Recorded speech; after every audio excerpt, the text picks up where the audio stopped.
and it's an integral part of my school community.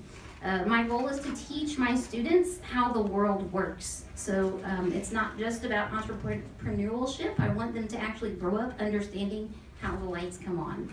I'm very passionate about helping others incorporate long-lasting makerspaces into their schools and utilizing some of the maker tools we've talked about today with their highest potential.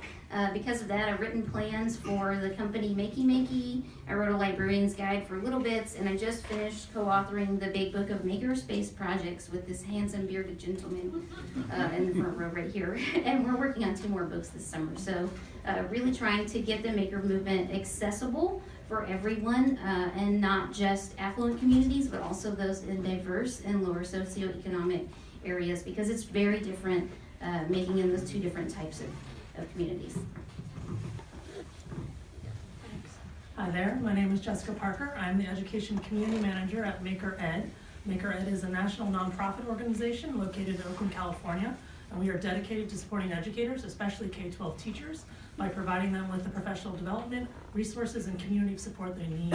We're just wrapping up actually a needs assessment survey of almost 500 Maker educators throughout the nation, so I want to give you some statistics because they're pretty exciting.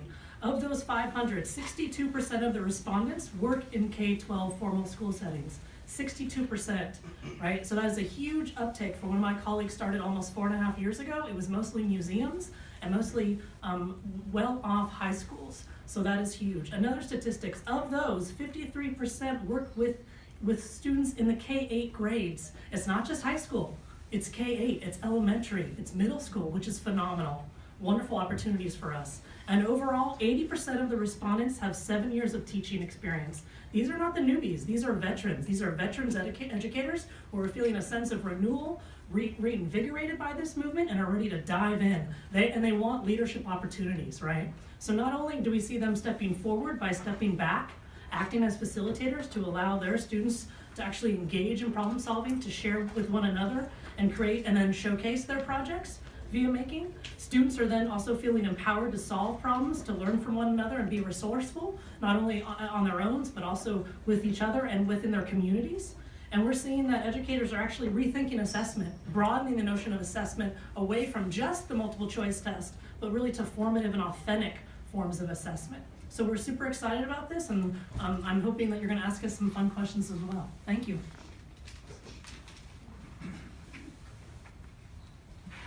My name is Joseph Williams, and I'm the Executive Director of Technology for Paris Union High School District. We're a district of about 10,700 students in Congressman Takano's region. There's a uniqueness to my position. I was an English teacher before I became the Director of Technology, which brings me a unique perspective on making an education, especially because as an English teacher, I'm teaching literacy to some level of success. And what I really work on in our district is not necessarily all the gadgets, which of course we get, the Arduino, Raspberry Pis, and we get that also. But as a literacy teacher, I teach the kids to be media literate, I teach them to be transliterate, and they need to have invention literacy.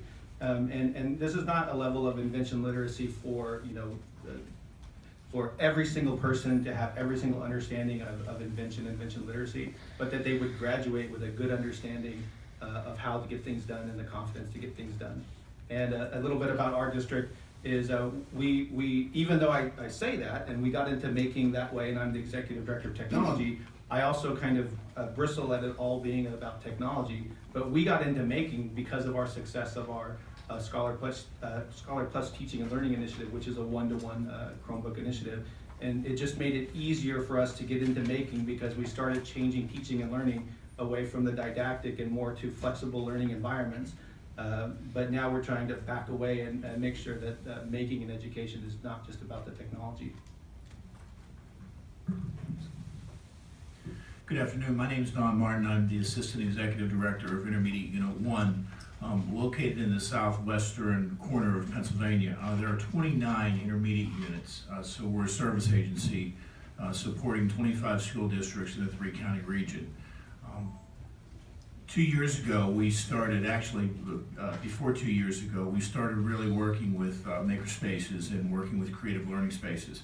One of the things that we do with intermediate units is, in addition to supporting school districts, We also house and run and operate alternative education centers, as well as special education centers as well. For example, autistic support, emotional support, comprehensive therapeutic emotional support students. So some students with some very, very challenging issues are in our schools. We had been approached by the Chevron Corporation a couple of years ago and started to have some great conversations with Chevron. I was introduced to the Fab Foundation and Sherry Lassiter at MIT, as well as a group called TIES.